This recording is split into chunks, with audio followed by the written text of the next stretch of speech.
Boa noite, você ligadinho aqui na BMC News, o programa Sou Bem Sucedido, nosso encontro de todo domingo às 18 horas. Estou aqui com meu sócio e amigo Vandic Silveira. E aí, Vandic? Meus caros, um prazer enorme estar aqui, Júnior. Hoje nós temos coisa importante para falar.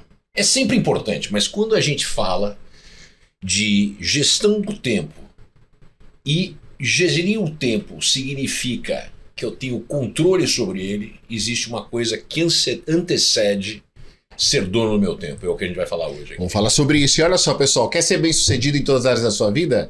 É fácil. Olha, tá vendo esse QR Code aí? Olha o QR Code. Fala com a Keila. Fala com a Keila. Anota aí, fala com a Keila. Fala com a Keila que você tem aqui na BMC News uma semana de presente de mentoria com o Vandic Silveira, comigo e mais 10 especialistas. Só você presente da BMC, hein? É presente da BMC. É só você pegar o seu QR Code, colocar aí para que você possa degustar e ter esse presente dado pela BMC News, estando conosco durante uma semana. Vandic, estamos com um cara fera aqui, hein? O livro do cara aqui é sensacional. Meu caro, eu dei uma folhada aqui na entrada, comecei a conversar, comecei a ver e eu gostei muito da temática. E a temática ela é importante porque ela toca dois pontos importantes. Um que é a independência financeira. E a independência financeira é o que leva você a ser dono do seu tempo. Quando você não tem independência financeira, o tempo dos outros domina o seu tempo. E você vira o vassalo do tempo do outro. E propósito, né? Aquilo que você tem na sua cabeça, que a gente fala muito nas sessões do Sou Bem Sucedido, que propósito é algo essencial. E propósito, como eu já disse para vocês 1 milhão de vezes, não é salvar os golfinhos, acabar com a pobreza do mundo. Você tem que ter um propósito que é seu. Pode ser o propósito para melhorar a vida do seu filho, pode ser o propósito de ser um empresário, um pequeno empresário.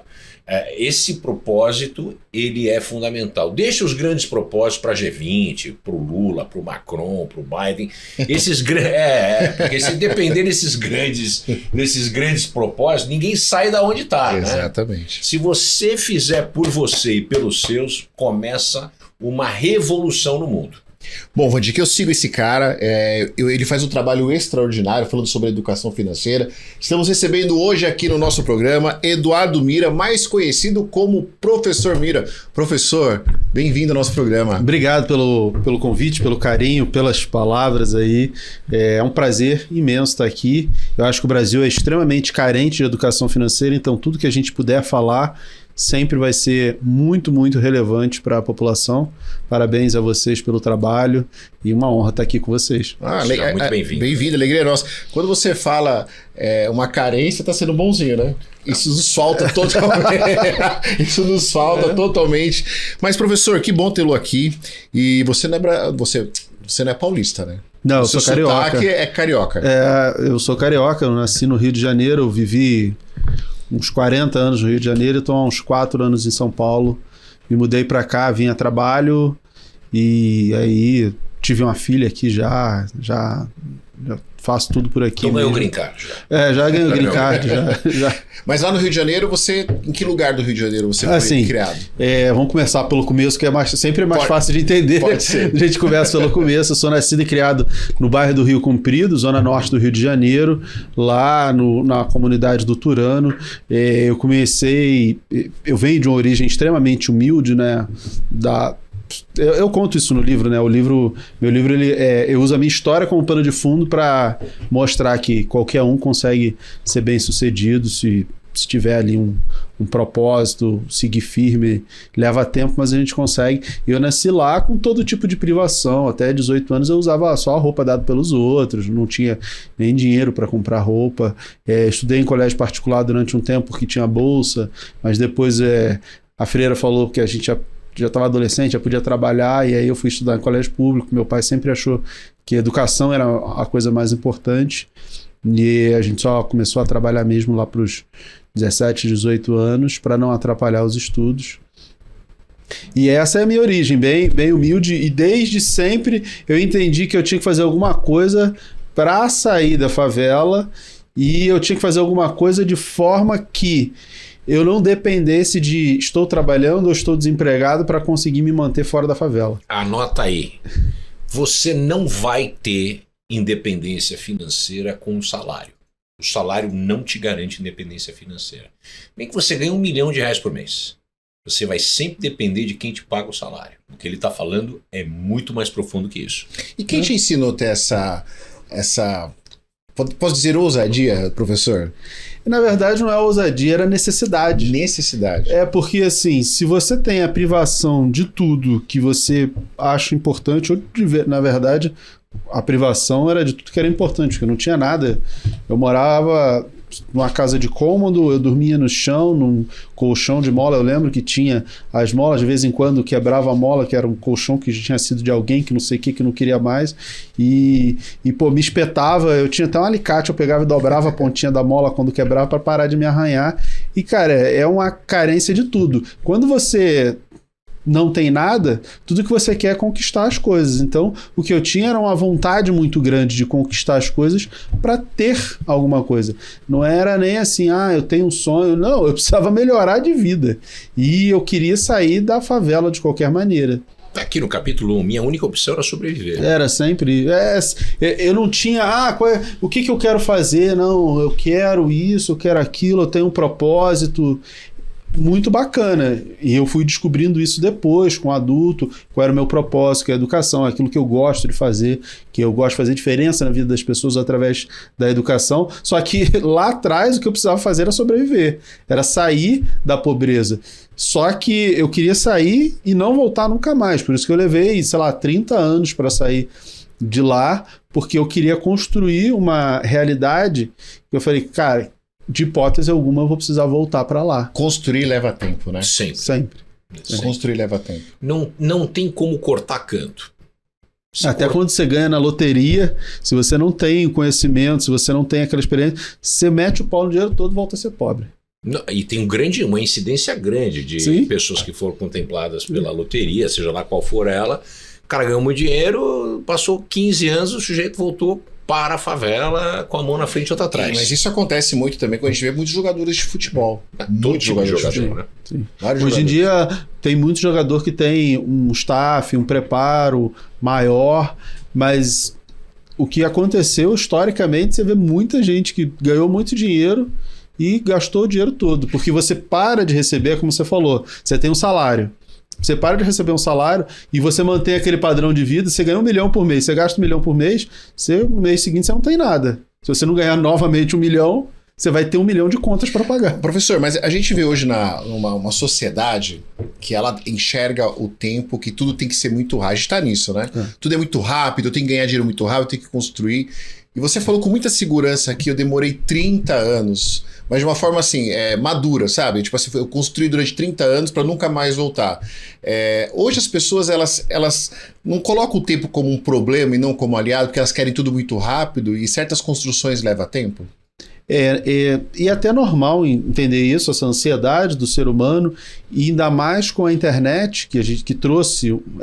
A internet ela é maravilhosa, permite a evolução em termos de conhecimento de tudo, de informação, só que tudo ficou muito imediatista, né?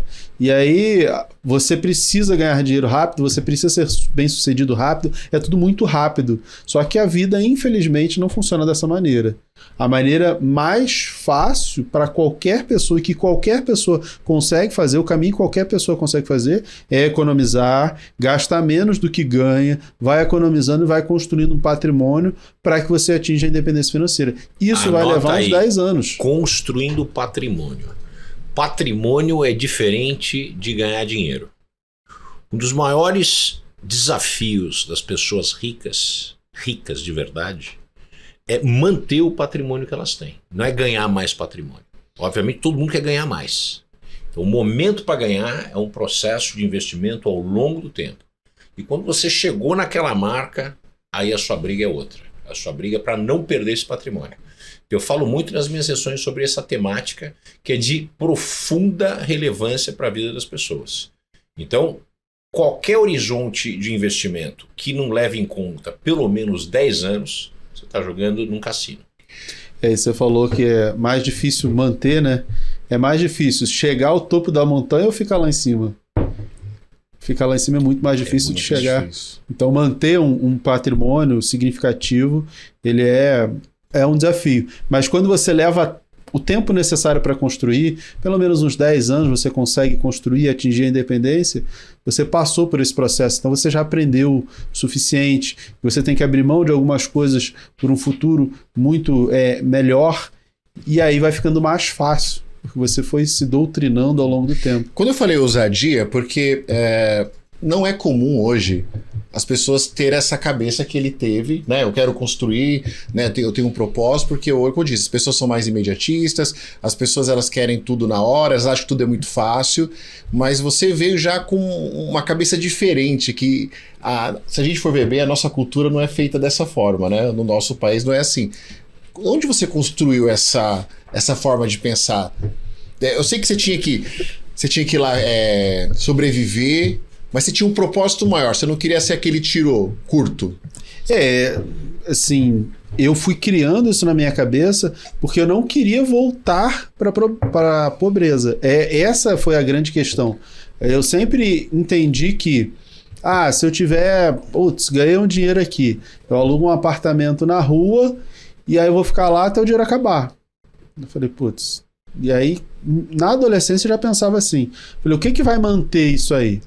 E aí quando eu comecei a trabalhar, quando a gente não tem nada, o pouco que a gente ganha, você fica com medo de perder. Sim. E eu sempre fui assim, eu conseguia sobreviver com pouco, eu continuei fazendo isso. Eu falei, tudo que eu ganhar eu tenho que usar para construir. Na época eu não sabia que tinha esse nome, não sabia. Eu pensava assim, liberdade, só que a minha liberdade era sair da favela, não era liberdade financeira, independência financeira. Na época nem se falava, nem se usava esses termos e a gente não tinha acesso a essa informação. Eu comecei a investir com 17 anos, eu peguei uns trocados que eu ganhei lavando carro, fui com a minha mãe na agência do banco lá na Tijuca, a 448 do Bradesco, na Rua do Aclobo, fui lá abrir uma conta poupança, porque eu falei, cara, eu tenho que fazer esse dinheiro se multiplicar de alguma maneira, de algum jeito. Mas veja só, né, o cara tava com 17 anos já queria guardar, né? Quando eu falo que não é nossa cultura, porque hoje o jovem de 17 anos quer comprar o iPhone 14. Júnior, é o seguinte, os desejos, os anseios vão sempre ser maiores do que as possibilidades. Exatamente. Essa é a base da economia. A gente não teria a ciência econômica se a gente tivesse tudo que todo mundo quisesse, na hora que quisesse, porque não haveria restrições orçamentárias. São necessidades, a economia é necessidades infinitas, recursos finitos.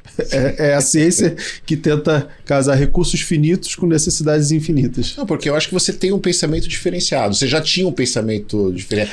O meu pensamento era de sobreviver. Só que eu queria sobreviver de forma constante. Depois, com o conhecimento, com o estudo, com a prática, eu comecei lá botando dinheiro na poupança porque eu queria fazer o dinheiro crescer. É uma meta móvel. E aí eu fui aprendendo. Lá, ele expandiu essa meta para o próximo nível. Legal. E foi aprendendo, se preparando com isso. Eu fui aprendendo. Isso aí fez muita diferença. Tudo que eu queria era sobreviver, sair da pobreza, e eu olhava, via nos filmes, sessão da tarde, eu olhava lá e falei, a bolsa de valores, o pessoal ficava rico, não sei o que. Eu falei, cara, é isso aí que eu vou ficar rico também. Aí tem algum jeito de o dinheiro vai fazer mais dinheiro. E a primeira coisa que eu vi foi a poupança. E aí abri uma poupança lá, depois, acaso da vida, eu fui ser office boy num escritório que fazia umas agendas escolares, e tinha conta na mesma agência que eu, que era na mesma região, e aí eu ia muito lá fazer pagamento. Aí eu fui falar com o gerente, falei, cara, essa poupança aí não dá nada, não rende nada, e eu tenho uma certa urgência. Aí... Você foi questionar? Eu fui... Não questionar, mas eu falei, deve ter alguma coisa melhor, né? Não é culpa dele que a poupança não rende nada. Eu falei, mas deve ter alguma coisa melhor. E ele me apresentou um fundo DI. Eu falei, agora eu vou arrebentar, agora eu vou ficar bilionário com esse fundo DI. E também não andou muito. Assim... Andou mais. Andou mais que a poupança. Para a época que tinha a taxa de juros altíssima, até era uma boa rentabilidade, só que não era o que eu estava buscando, entendeu? Não que o produto seja ruim, longe disso, mas não era o que eu precisava. Só que eu fui fazendo e fui aprendendo, e apanhando, e acertando, e errando, para descobrir o meu caminho, trabalhando, empreendendo. Tudo bem que empreender nunca me deu muito dinheiro. Abrir a loja, fazer comércio, e dava aula à noite, e trabalhava durante o dia, porque eu sempre, como eu era pobre, eu pensava assim, para eu chegar no mesmo lugar de alguém que não é pobre, eu vou ter que trabalhar o dobro. Então eu sempre tinha 2 empregos. Eu falei, vou trabalhar o dobro, vou me esforçar o dobro para empatar. Então sempre Mira, foi a minha você visão. viu a coisa bonita que você falou aqui. Pessoal, anota aí. Quando eu era pobre, você vê que o pobre não tem problema, vergonha de se chamar de pobre. Quem tem problema de chamar pobre de pobre e bota uma camada de açúcar polvilhado é rico. Que é classes menos favorecidas, e inventa nome. O pobre fala, quando eu era pobre, né? Então o cara enfrenta o demônio dele olhando no olho. E as classes mais favorecidas, a gente ensina que é menos, a classe menos favorecida. O rico também tem dificuldade de se olhar e falar o rico, né? Eu estava mostrando hoje, inclusive hoje eu estava tendo uma reunião com o time do Sou Bem Cedido, e a gente estava conversando a respeito do nosso foco em termos de audiência, etc. E um ponto que me levou é o seguinte, né? O sujeito que ganha mais de R$6.500, isso é classe A, meu cara. R$6.500, você faz parte de 10% da elite brasileira. Se você ganhar mais de R$12 mil, aliás, mais de R$15 mil, você fica 1% da população. Quer dizer, os números são estarrecedores. O país é um país muito pobre. E a gente fica com o dedinho, né? Pobre, menos favorecido, rico, classe mais... Não, tem que chamar o bicho pelo que ele é. E a beleza do Mira é ele olhar e falar, não, quando eu era pobre, sim, não tem problema, eu era pobre e não sou mais. Então o cara que olha e que tenta, né, colocar açúcar na sua condição, ou de rico ou de pobre, esse cara não está fazendo um favor para ele mesmo. Ele está fazendo parte dessa cultura que a gente tem vergonha de falar de dinheiro e ter todo mundo ignorante a respeito de finanças. Você tocou num ponto importante que as pessoas têm vergonha de falar. E a gente precisa falar sobre dinheiro, né? Quanto mais vergonha você tem, menos você vai falar. E o que vai fazer diferença na vida das pessoas? De repente você vai se aposentar 10 anos antes. A gente tá falando de faz diferença? A gente tá falando de cultura? Nós estamos falando de cultura. De cultura, nós estamos falando. Cultura. Eu conto no livro, eu atingi a minha independência financeira, eu já tinha essa noção, já tinha conhecimento, já era profissional de mercado, eu atingi com 35 anos.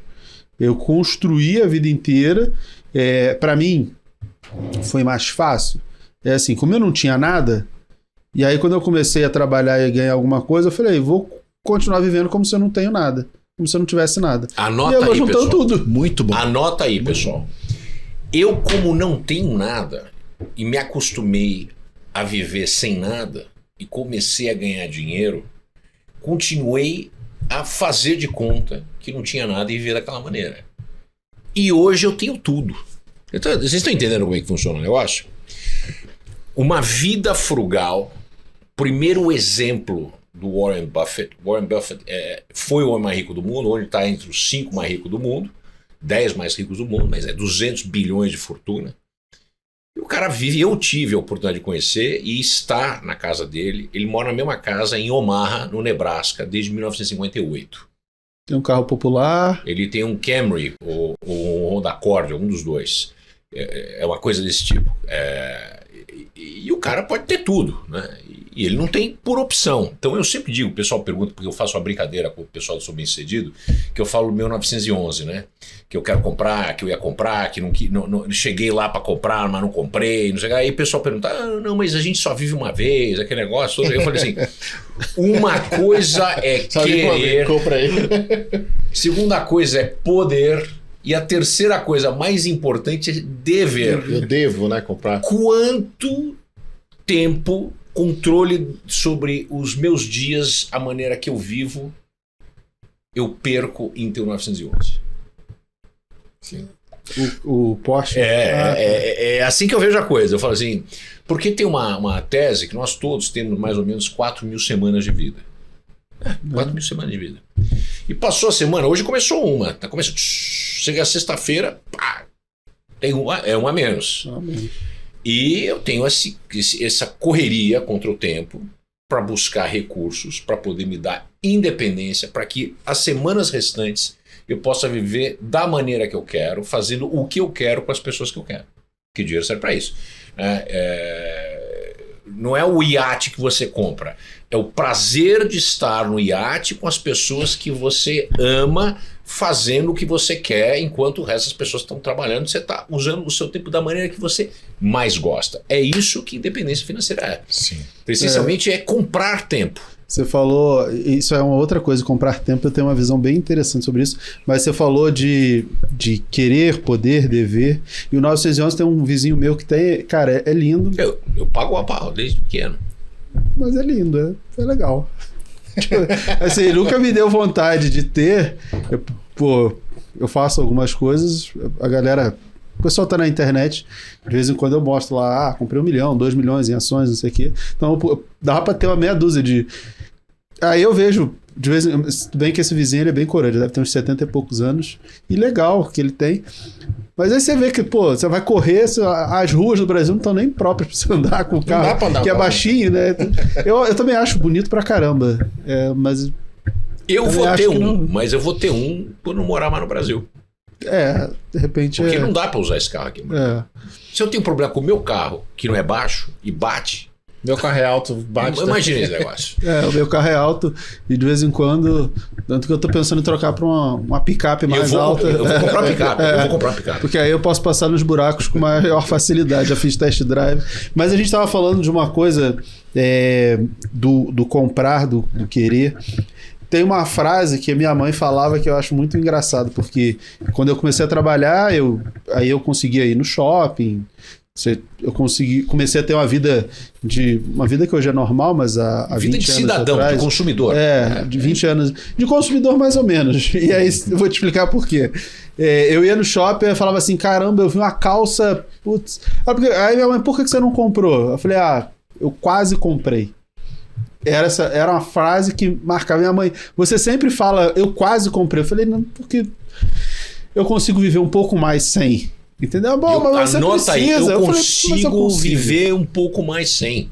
Esse é um ponto essencial. Isso sempre fez muita diferença. Eu falei, não consigo usar essa calça aqui mais um pouquinho. Não, mas ela tá rasgando. Eu falei, deixa eu rasgar um pouco mais. Eu consigo esticar. Eu sempre entendi que eu conseguia esticar a corda um pouco mais. Eu sempre conseguia levar ao extremo ali da minha possibilidade e economizar mais e mais e mais. Por quê? Porque eu queria atingir a independência financeira, eu queria ser independente, não depender de ninguém, sair da favela, era tudo que eu queria fazer. Então, quando a gente faz as coisas, a gente tem que ter metas e objetivos. Eu ensino isso para as pessoas e eu levei algum tempo para entender isso, né? Com 20 anos eu não tinha essa visão, mas você tem que ter uma meta. Então, a minha meta de independência financeira era muito mais importante do que a meta de comprar uma calça, de comprar uma camisa, de comprar um tênis. A minha independência sempre valeu muito mais. Por isso que aos 35 anos, eu e minha esposa, a gente já tinha conquistado o primeiro milhão, eu tinha conquistado a independência financeira. Claro, eu não parei de trabalhar, mas eu não estava na internet, eu estava no Banco do Brasil, foi o que me deu segurança para pedir demissão de um emprego concursado, porque a gente tem a segurança, né, do concurso público, que eu vou trabalhar ali, por mais que não fosse algo que me satisfizesse tanto, que eu sou apaixonado por dar aula, mas podia me aposentar lá, estava garantido. Mas construir a independência financeira, juntando dinheiro, investindo, como qualquer pessoa, eu ganhava participação nos lucros PLR lá do banco, dava mais 1, 2 salários por ano, às vezes 3, era tudo investido. Era engraçado que a gente tinha direito a algumas folgas por ano, né? Eu juntava tudo isso, eu não tirava as folgas. E aí eu vendia para o banco de volta e dava mais ou menos um salário. Então tudo que eu pudesse fazer para juntar dinheiro, eu fazia. Eu juntava e eu investia, claro, eu aprendi a investir bem. Tanto que eu virei um profissional de mercado, sou analista, sou um monte de coisa. Mas eu acho que é um recado muito importante que a gente tem que dar para as pessoas, que muito mais importante do que acertar a asa da mosca lá, que você acertou aquele investimento que cresceu 10, 20%, é ter uma vida organizada gastar menos do que se ganha, poupar e investir bem. E você não precisa investir bem, não é, eu vou fazer os melhores investimentos do mundo, eu não preciso ser o Warren Buffett lá que consegue 20% ao ano há 50 anos, né? A juros compostos. Você não precisa 60 disso. anos agora. 60. Há 60 Ele fez aniversário. Você não precisa ser o Warren Buffett, mas você consegue. Você precisa ter organização financeira para investir sempre, entender que de repente você vai abrir mão de ir no fast food no final de semana, mas isso lá na frente significa um ano a menos de trabalho. Então é um pequeno sacrifício agora para lá na frente você ter um ganho muito, muito, muito maior. Pessoal, o que o Bira está falando é a coisa mais interessante no capitalismo, que é a mágica do juro composto. O juro composto é um hambúrguer que você não comeu no sábado de tarde, se investido no mercado, no ETF, que paga ao longo do tempo exatamente o que paga a Bovespa. Ao longo de 20 anos, nada bate esse investimento. Obviamente tem investimentos miraculosos, mas a consistência ao longo dos anos não é exatamente assim. Então, se você estiver no mercado, quanto mais tempo você estiver no mercado e se beneficiar desses juros compostos, mais anos de mercado é a diferença entre você ser muito rico e ter saído tirar um pé da lama. Mas olha só, será que a gente tem que gostar de matemática para falar de vida financeira? Será que a gente precisa gostar de finanças, né, de números, para a gente fazer bons investimentos? Mas daqui a pouco o professor Mira vai explicar para a gente. Olha só, você vai para a dica do Dunga agora, anota aí a dica aí, anota aí, a gente vai para o intervalo e daqui a pouquinho a gente aproveita e fala com a Keila. Fala com a Keila. Olá, Júnior, tudo bem? Olá a todos vocês aqui do Sou Bem Sucedido. Olha só, hoje eu quero falar sobre 2 tempos maravilhosos que acontecem em nossa vida. Um se chama Cronos e o outro se chama Kairos ou Kairos. Essas 2 palavras têm um significado muito interessante. Cronos vem de cronologia e tudo mais, palavras gregas que podem nos ajudar a compreender os tempos da nossa vida. Então, todos nós estamos por hora presos nesse Cronos e vamos tentar viver nele o máximo possível. É dentro desse Cronos que nós nascemos, que nós enfrentamos a nossa idade de criança, depois a adolescência, a juventude. Aliás, é na juventude que tomamos praticamente a maior parte de todas as nossas decisões, que vamos depois administrá-las na condição de adultos, né? Depois vem a idade madura, depois vem a idade anciã. Enfim, eu quero viver 100 anos. Eu quero viver 100 anos. E dentro dessa cronologia, eu vou administrar todas as minhas escolhas, eu vou me arrepender dos meus erros, eu vou tentar consertar os meus erros, eu vou recomeçar, eu vou dizer de novo aquilo que eu disse de forma equivocada, né? Mas existe um outro tempo em nossa vida que se chama Kairos ou Kairos, né? Que nós traduzimos como um tempo de graça, como se fossem visitas de Deus na nossa vida. Dentro do nosso Cronos existe Kairos, tempos maravilhosos, tempos especiais com a família, com os amigos, conosco mesmo, com o poder superior. Nós entendemos que são momentos de refrigério na nossa vida. Hoje eu quero meditar com você para que você detecte esses tempos na sua vida. Sabe, o dia a dia, a rotina, aquela coisa que a gente fica meio, sabe, meio chateado, meio, sabe, enfastiado. A gente é pego pela rotina. Esse é o Kairos. Nós não conseguimos fugir dele. Porém, existem momentos maravilhosos que nós não podemos deixar passar despercebidos. Momentos com a família, momentos com a pessoa amada, momentos de gozo interior, de uma alegria que nos assalta. Esses são os momentos que nós chamamos de Kairos.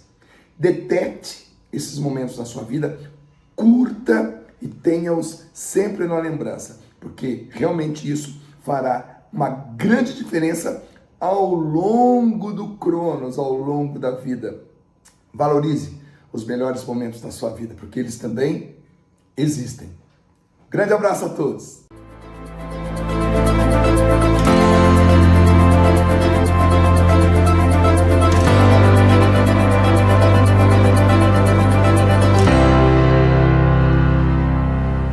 Estamos de volta no segundo bloco aqui do programa Sou Bem Sucedido. O professor Mira aqui, o cara é fera, hein, Vandir? Feríssima, feríssima. E falando numa língua, essa linguagem apropriada para todos, né? Porque um dos maiores problemas, eu sou economista e vou dizer para você, é uma classe ou raça para arrumar confusão. A gente eu gosto. Eu não sou economista, mas eu gosto dos economistas. Mas, cara, eu vou falar para você, eu consegui me destacar desde a época que eu trabalhava em banco como economista mesmo, rodando número, porque a turma adora falar uma língua que é desenhada para o cara se sentir superior. O cara não entender. E o economista adora olhar pra cara do outro infeliz que tá do outro lado, naquele desespero. O cara tá desesperado. O cara mostrou, já começou pau na carangiano, pá, aquele negócio. Aí o cara. Não, a função, reação. Cara, tudo isso é balela. É importante pro cara que é economista saber, mas você não precisa saber nada disso. Você precisa prestar atenção no conceito e como ele funciona no dia a dia, sem fazer nem conta, porque isso tá aqui na tua cabeça. Eu tenho uma frase que eu digo para os meus alunos, e para mim a educação ela faz muita diferença na vida das pessoas por isso, né? Porque a educação ela é ponte, ela não é muro. Tem muito professor que faz isso também, não, eu tenho PhD, não sei o quê, então eu uso tudo isso para te humilhar, para deixar você pequeno, porque se você for do mesmo tamanho que eu estou me diminuindo.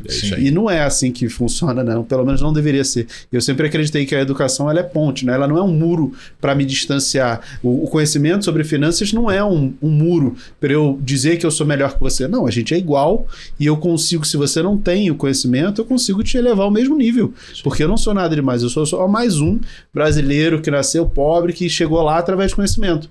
E se eu fiz, qualquer um consegue fazer. Eu não sou nenhum Nobel de matemática, de economia, não sou mais inteligente que ninguém. Eu só tive a dedicação e o esforço que qualquer um pode ter, basta querer. Você falando de matemática, a gente deixou uma perguntinha no primeiro bloco. Para falar de finanças, né? Você cuidar do seu dinheiro. Tem gente que fala assim, eu não faço porque eu não gosto de matemática. Tem que gostar de matemática? Tem que ter facilidade com a matemática? Não precisa. Mas tem uma fórmula. Tem fórmula aí? Tem uma fórmula. Tem uma fórmula que eu criei que eu acho que eu não digo que eu criei nada, né? A gente vai interpretando as coisas como elas existem e eu tento simplificar para as pessoas, condensar. Então, eu acho que eu não criei nada, eu só vou interpretando o que tem, mas eu botei uma fórmula lá que eu acho que no final do livro, que é apenas porque as pessoas gostam de fórmulas, mas e aí eu explico como é que é uma coisa bem simples, como você ter sucesso na Bolsa de Valores. Só que antes disso, falando de matemática, você precisa saber matemática? Precisa. Você precisa saber pelo menos somar, subtrair, multiplicar e dividir. As 4 operações básicas você tem que saber. Se você não saber nem que é somar, aí realmente vai ficar muito difícil. E aí não é difícil de você investir bem, é difícil de você conseguir ir na padaria e comprar um pão, porque você não vai conseguir nem somar nem multiplicar, vai saber se o troco está certo ou está errado. Para a vida humana, você precisa saber o básico de português, o básico de matemática, o básico de geografia, de história, saber onde você está. O básico do básico você precisa saber, mas isso é o suficiente. Você precisa saber, fazer uma derivada, uma integral, não sei. Cara, não precisa, não tem essa necessidade. A gente precisa do conhecimento básico. No final do livro eu até falo dessa fórmula para você ter sucesso na Bolsa de Valores, que é olhando o que grandes investidores fizeram ao longo do tempo, o que a gente precisa fazer. Aí eu digo que a fórmula é A vezes ANC elevado a T. E tudo isso elevado a T, né? Por quê? O T é o tempo. Então não tem jeito, juros compostos, o efeito que o tempo dá a tudo que a gente faz, ele é muito grande, né? O que a gente faz aqui ecoa na eternidade. Então a gente precisa do tempo para ajudar. Você bota uma semente, no dia seguinte não está produzindo lá o fruto. Tem que esperar um tempo. 9 mulheres não fazem uma criança em um mês, né? Então não tem coisas que não tem jeito, você precisa de tempo. O primeiro A é o aporte. Você precisa colocar dinheiro. Aportar é colocar dinheiro. Então, todos os meses, todas as semanas, sempre que você puder e se esforce o máximo possível para isso, é colocar dinheiro. Então, você precisa de 2 coisas fundamentais, que é colocar dinheiro e esperar o tempo fazer com que o efeito disso aconteça. E o ANC é uma dica que são ativos não cíclicos. O que são ativos não cíclicos? E aí eu estou falando especificamente de Bolsa de Valores, que é uma das coisas que eu mais gosto. Os ativos não cíclicos, quando a gente olha, por exemplo, o Ibovespa, você tem muitas empresas cíclicas. Petróleo, minério, que é Vale e Petrobras, basicamente, que são 25% do índice que representa a Bolsa de Valores, estão nisso aí. Só que você depende muito, a China vai crescer ou não vai crescer? O petróleo, a OPEP vai aumentar ou diminuir a oferta? Você tem coisas que não dependem do Brasil, não dependem da vida cotidiana que você está acostumado, da economia real, mas você tem empresas que eu chamo de ativos não cíclicos, que são bancos, seguradoras, empresas de saneamento, empresas de eletricidade, que são aquelas que conseguem repassar a inflação para os seus preços. Às vezes os preços, por exemplo, de energia e saneamento, tá lá nos contratos, elas têm direito de repassar a inflação e ponto. Então, elas conseguem sempre ter recomposição das suas margens. Margem é aquela diferença, né? O quanto me custa, por quanto eu vendo, e aí eu tenho uma margem de lucro. Ela não precisa ficar comprimindo a sua margem de lucro, reduzindo seus lucros e reduzindo seus dividendos, porque ela não conseguiu repassar o preço da inflação dos custos. Então, são empresas que conseguem trabalhar muito bem isso aí. E elas não são cíclicas. Porque o que vai acontecendo é a população vai crescendo, vai se multiplicando, vai consumindo mais. Ninguém vai voltar para a caverna, pelo menos eu não pretendo voltar para a caverna e não ter mais luz, nem tomar mais banho, nem beber água. Não tá nos meus planos, eu acho que na maioria das pessoas também não. Então você sempre vai ter um aumento do consumo. Entendi. Professor, essas não cíclicas se saem melhor e aí você não tem essa gangorra. Claro que tem uma pequena gangorra, mas ao longo dos anos a gangorra ela é muito menor e a trajetória é muito mais crescente. Então comprando esse tipo de empresa ao longo dos anos é sucesso garantido. Uma dica aí, né, Vandir? Excelente dica. Uma dica aí. Anota aí. Professor, vamos agora fazer uma pergunta para os ansiosos que nos assistem. Tem muita gente ansiosa que está assim, ó, meu Deus do céu, eu tô ferrado, não posso mais ir no McDonald's, eu não já posso tenho mais, 50 anos. Eu não posso mais no Burger King, agora não posso mais comprar nada disso.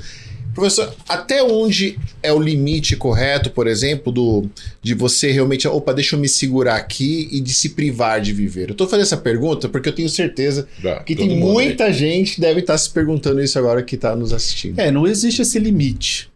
Por que não existe esse limite? Porque o sonho de cada um é muito particular. Concordo. Para mim, o sonho da independência financeira era muito mais importante do que qualquer outra coisa. Sim. Do que qualquer outra coisa. E aí, quando eu fazia essas trocas de, vou comer um hambúrguer lá, eu sabia que eu estava roubando um pedaço do meu futuro, me fazia mal querer comer aquilo ali. Anota aí, eu estava roubando um pedaço do meu futuro.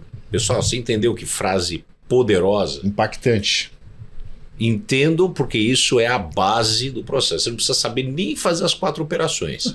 Mas se você viver abaixo do que você ganha e aquele resíduo você fizer alguma coisa que ele cresce, pronto. Resolvido o problema. Resolvido o problema. Não pode ter a ansiedade de querer que amanhã ele não esteja rico. Ele não duplica da noite para o dia. Da noite para o dia, tendo a paciência de que vai levar algum tempo.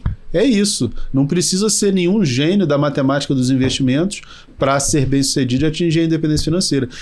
Mas me faz muito mal abrir mão desse lazer. Beleza, eu sempre procurei por maneiras de lazer gratuitas ou de baixo custo. Você tem sempre um parque na sua cidade que você consegue ir lá de graça. Caminhar, você pode caminhar. Mas caminhar é bom para a saúde. Quando a gente chega numa certa idade, eu já passei dos 40, aí o cardiologista já começa a falar que você tem que caminhar, que senão você vai morrer cedo. Eu, por exemplo, não posso comer tudo que eu gostaria. Eu brinco, inclusive, que quando eu era pobre, tava lá, o que eu tinha mais fácil? Água e ovo, né? Que são coisas que a gente tem mais acesso. E aí, agora, quando eu fiquei mais velho, eu descobri que eu tenho que continuar bebendo água e comendo ovo. Eu não tenho que tomar refrigerante, suco, nem nada disso. A nutricionista falou, suco, você destrói toda a fibra, você só fica lá com doce, com a frutose, não sei o quê, bebe água. Eu falei, cara, eu tenho que fazer o que eu fazia quando eu estava lá na favela, a mesma coisa. Professor, o seu livro, como o Vandir falou, e muito bem falado, tem uma linguagem fantástica, simplificada, né, Vandir? É isso aí. Qualquer pessoa que pegar esse livro vai devorar e vai aprender muita coisa com ele. De onde veio a inspiração de montar esse livro, né? Que é um livro fantástico, mas também você lançou o MBA também, né? Para que as pessoas possam aprender um pouco mais a sua técnica, a forma que você faz. Como é que surgiu todo esse Eu sou um professor, eu estava na faculdade, eu conto isso no livro, eu tive uma professora que no primeiro semestre, ela falou, você já pensou em dar aula? Eu falei, cara, viajou, né? Eu vou dar aula. E antes de terminar a faculdade eu já estava dando aula. E desde então nunca mais eu parei. Isso tem uns 22 anos, mais ou menos, que eu dou aula. Eu gosto muito de dar aula. E eu sempre dei aula presencial, né? Faculdades, coisas normais. E mais ou menos, antes um pouco da pandemia, eu parti para o digital, para o online, por demanda. As pessoas que me acompanhavam, eu dava aula já no curso da Natália Arcuri, que é minha amiga, minha sócia lá na Me Poupe. E aí o pessoal demandou e eu migrei para o digital porque tinha gente do mundo inteiro.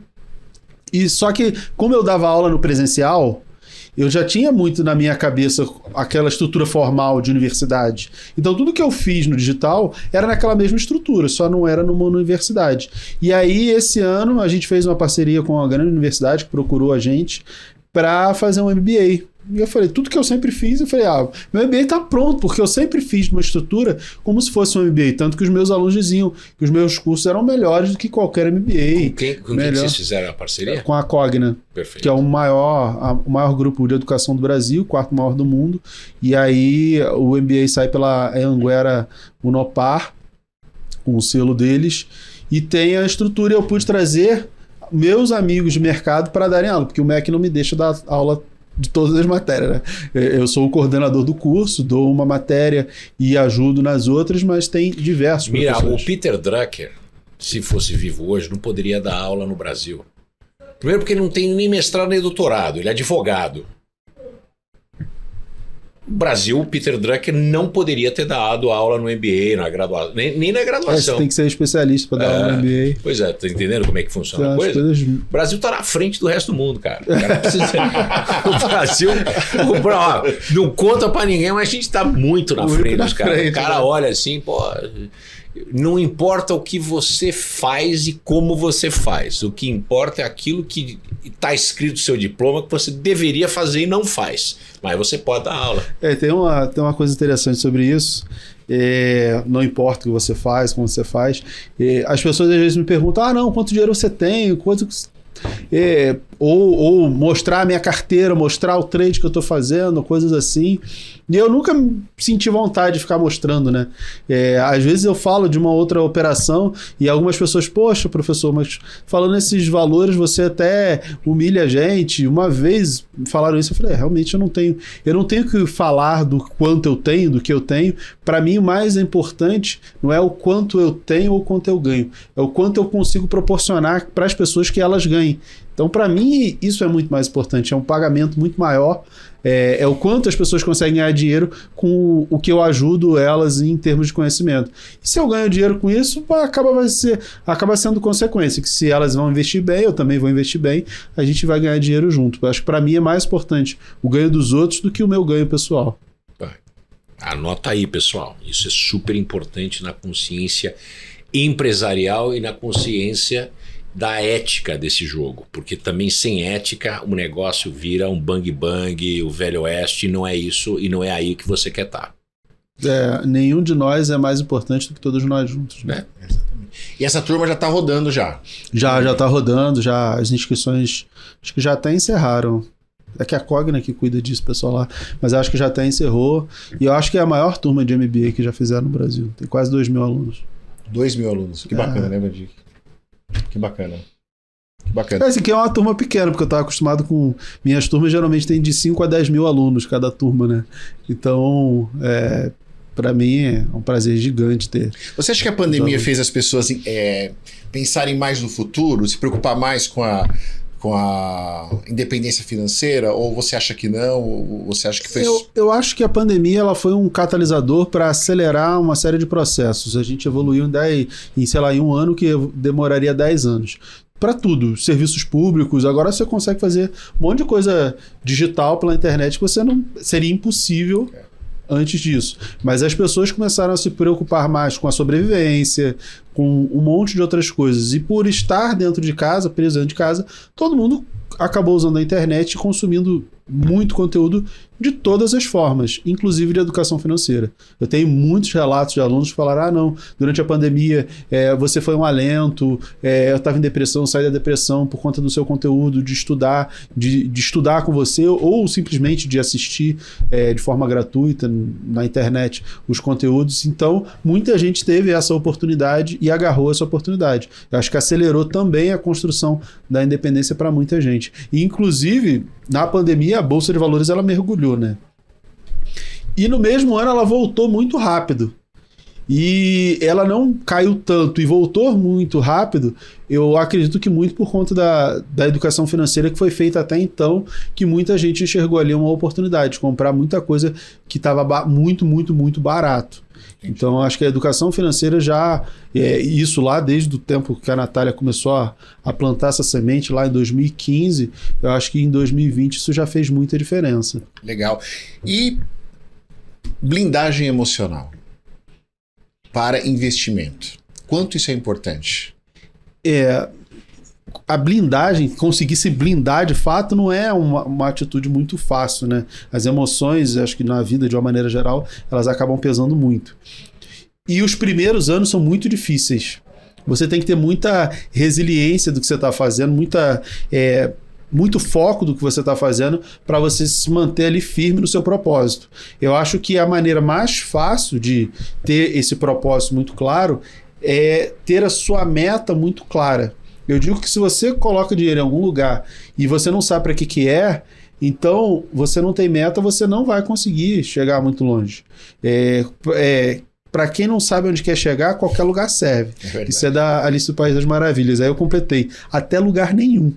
Então até lugar nenhum serve, porque se você não sabe onde quer chegar, por que eu estou juntando dinheiro? Não, eu estou juntando um dinheiro aqui, mas para quê?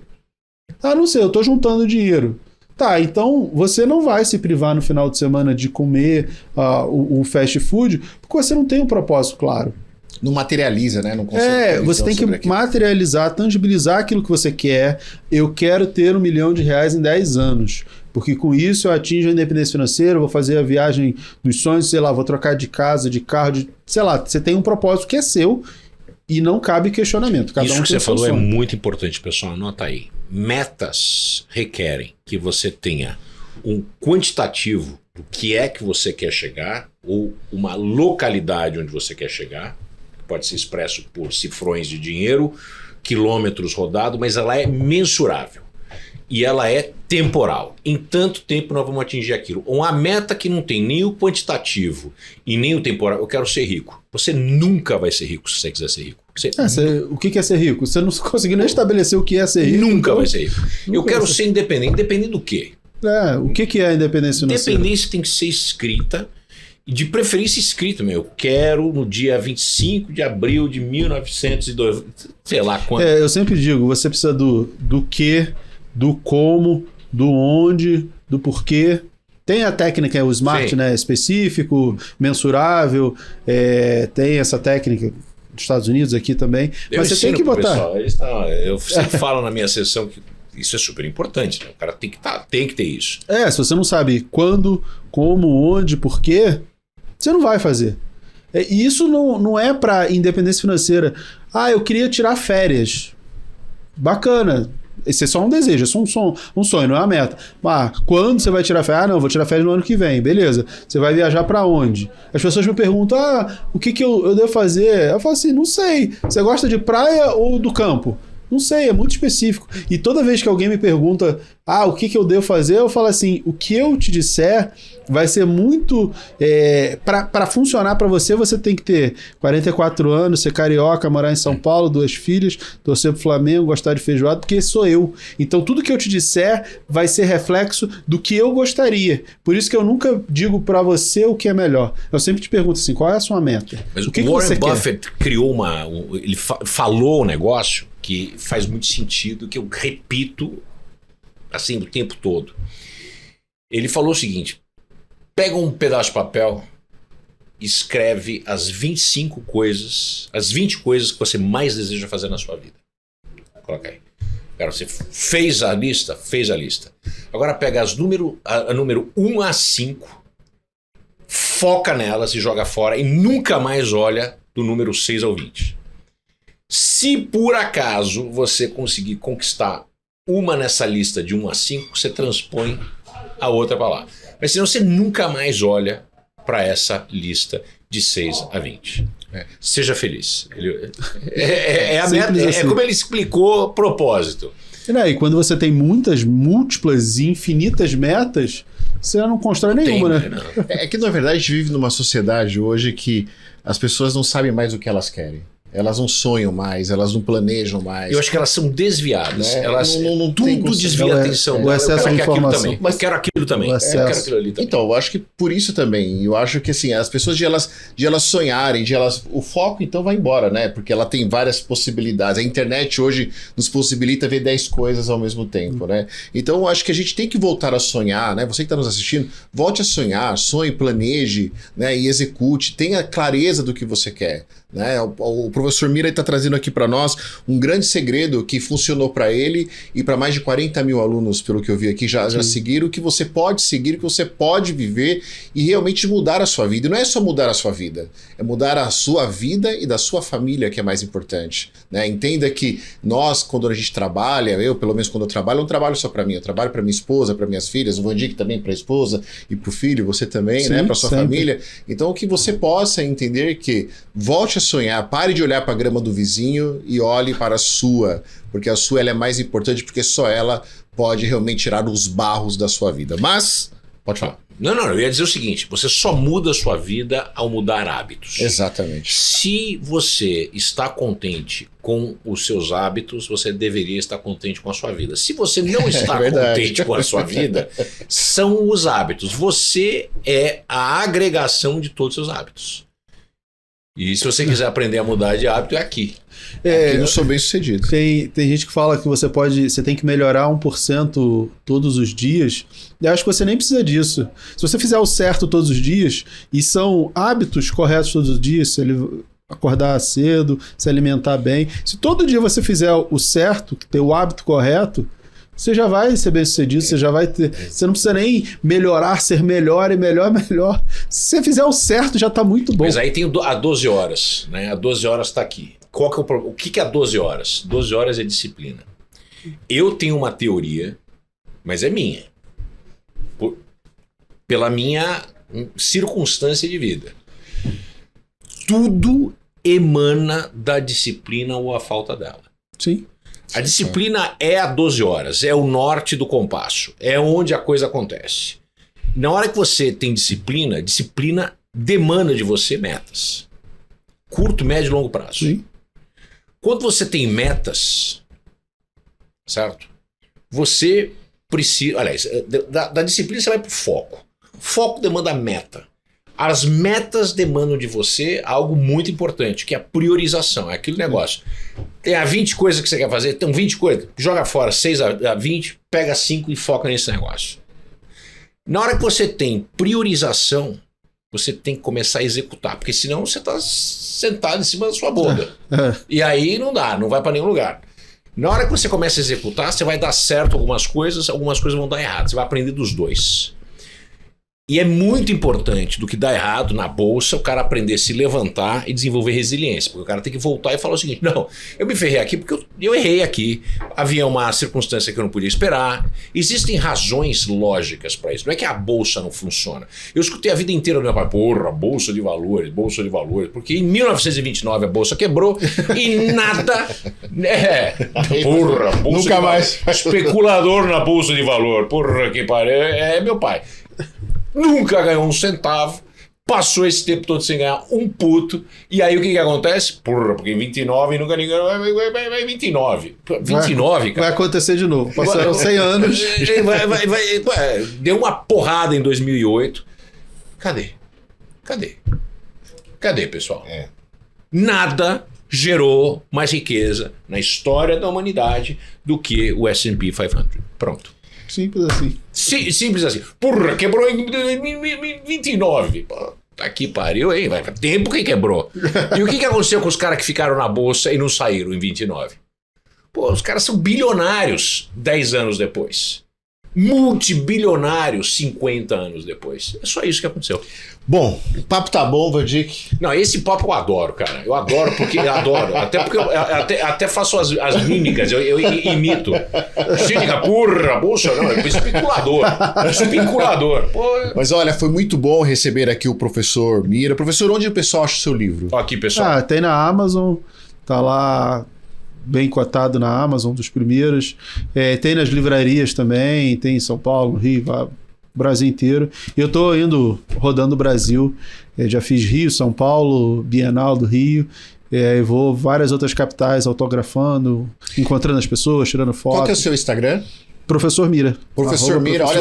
Tudo junto. Pessoal, segue ele lá. Se você vê que ele vai na sua cidade, vai lá no lançamento, vai na livraria, aproveita, já compra o livro e já pega um autógrafo. Eu quero o meu também. Um abraço, um autógrafo. É que a turma, sabe o que a turma gosta? A turma gosta de escutar de finanças do cara que ela não entende, que tem medo. Aí o cara volta para casa, né, e fala assim, porra, não entendi nada. É difícil mesmo, precisa... Aí o cara desiste de investir. Exato. Quando fala a simplificação do que é óbvio, de uma maneira que todo mundo entende, o cara fala, mas aí dá pra mim. Aí perde aquela aura de especial que não é pra mim. Eu acho que a gente gosta, no Brasil, a gente se pune dessa maneira. Porque eu cresci nos Estados Unidos, eu passei muitos anos nos Estados Unidos, e eu tinha amigos que os filhos de 4, 5 anos de idade sentavam na cadeira, no café da manhã do lado do cara, o cara abria o Wall Street Journal e falava, olha filho, isso aqui, essa ação eu dei de presente pra você no dia que você nasceu, não sei o que lá, olha como é que tá indo, olha como estamos indo. Aí mostrava isso, né, anos 90, né? Cara, eu não conheço nenhuma família no Brasil que o pai ou a mãe ou alguém que é interessado dá de presente pro filho uma ação. Deveria. Eu brinco que eu faço com a minha filha mais velha. Ela ganha mesada, paga por dividendos de fundos imobiliários. Por quê? Porque aí é o shopping que ela gosta de frequentar, ou pelo menos que ela conhece. Tá lá dentro. Que ela, tá vendo essa loja aqui? Ela paga o aluguel e aquilo ali é a sua mesada. Legal. Entendeu? Então ela consegue ver valor naquilo ali. E isso, quando eu estava explicando para ela com 8 para 9 anos, ela, então só quero shopping que está todo alugado. Eu falei, exatamente, é isso aí. São conceitos simples que as crianças conseguem. Ou shoppings e locais que vão estar totalmente. Sim, né? Exatamente. O shopping nos Jardins é diferente do shopping lá no Jaguaré. Um shopping lá na boca da Barra da Tijuca, onde tá aquelas casaronas, diferente de um lugar lá, como é que é o nome do lugar que você falou na Zona Norte? Depois da Tijuca? Tem um monte, na Amarela. Lá não vai funcionar. Mas olha só, pessoal, não deixe de adquirir o livro do professor Mira, vale a pena. E, professor, muito obrigado. Obrigado. Pessoal, fique com Deus e até o próximo domingo aqui na BMC News. Anota aí, pessoal. Um abraço.